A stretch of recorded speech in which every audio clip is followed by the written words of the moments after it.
Welcome back to the Blue Review for a Tuesday, and Travis Rogers with me again. No CY I'm a regular. Today. You are I'm a regular. I enjoy this. This is fun for me. I want a percentage of whatever this is making. I want it chipped off to me. 0. So you can chip off a little 0% is 0. I'll take it. All right, the Blue Review is presented by Los Angeles International Airport, where changes are arriving daily to help reduce traffic, save travelers time, and transform the travel experience. Trav, the Dodgers are in Colorado after winning 4 of 5, which is actually pretty good, and the bullpen was really good. Yeah, it was a lot better.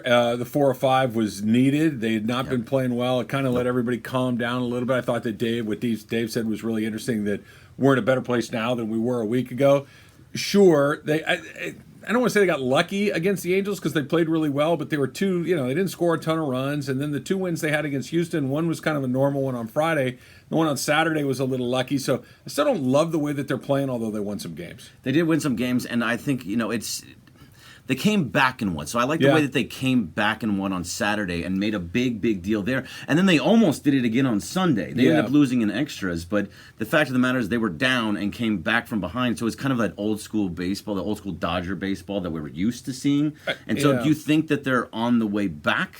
I like what you said, and it's something that we've talked about a little bit. They're gritty. They're you go back, and I still think, and I find myself doing this too. You go back and you think about last year's team, 111 wins, and it was just loaded with all-stars, right? Just loaded. Yeah. That's not this team. No. This team is not loaded with all-stars.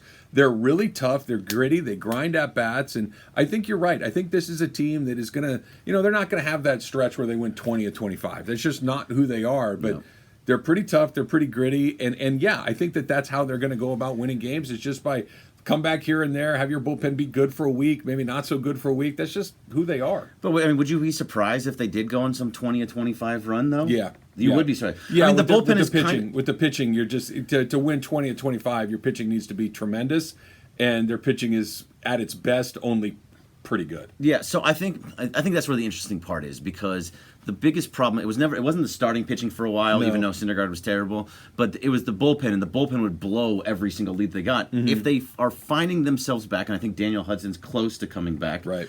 So that would be an extra piece that you go in there. If their bullpen actually fixes itself, and you get enough out of the starting pitching, because the offense is going to be fine.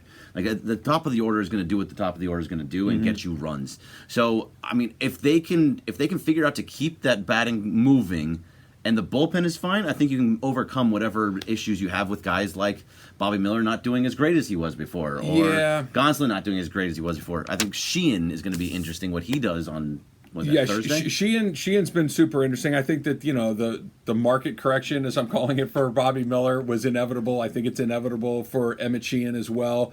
That doesn't mean that they're not good pitchers. I think that they are. The reason I think one of those long, prolonged winning streaks or winning a bunch of games in a month is unlikely is the Dodgers have a weak link on both parts of the pitching. You have a weak link in the starting. You have a weak link in the bullpen. Sure. Basically, it's Kershaw and I don't know what's coming. What's next? And then you've got a bullpen that is, Evan Phillips has been good. Ferguson's been a little bit better. But other than that, you still don't know what you're going to get with Gratterall. You still don't know what you're going to get with Almonte. You still don't know, there's some guys that one day they look good, another guy they look terrible.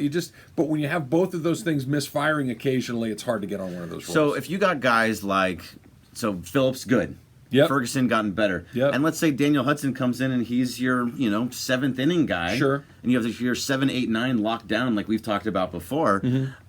I mean, if you can get 5 innings out of your starter and then hope mix and match with Gratterall, or Bickford was actually pretty good the other day. Don't scratch that. Pretend you never said that. It's a rare thing. Right.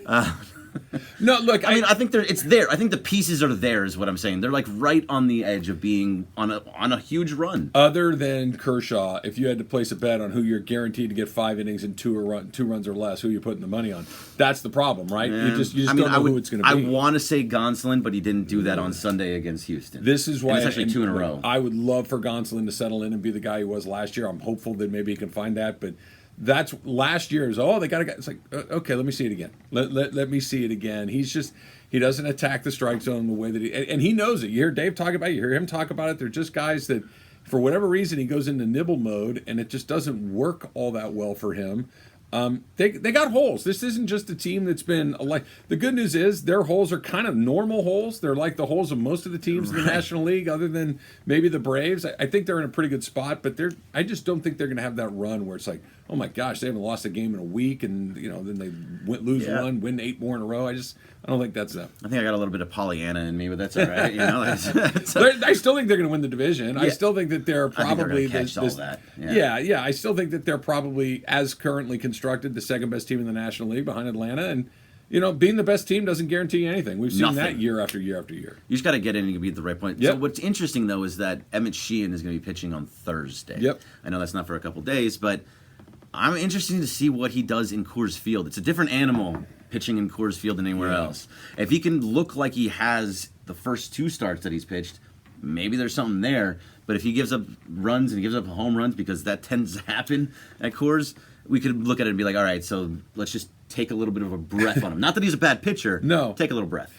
It's Coors Field. Whatever happens there, good or bad, you almost throw it out the window like it doesn't matter, right? If you have a guy that goes in there and hits, 3 doubles and a home run, it's like, yeah, it's a nice night and it makes the back of your baseball card look good, but does it really matter? No. And if Bobby Miller or Emmett Sheehan or look, Clayton Kershaw has struggled like crazy in Coors Field. It does.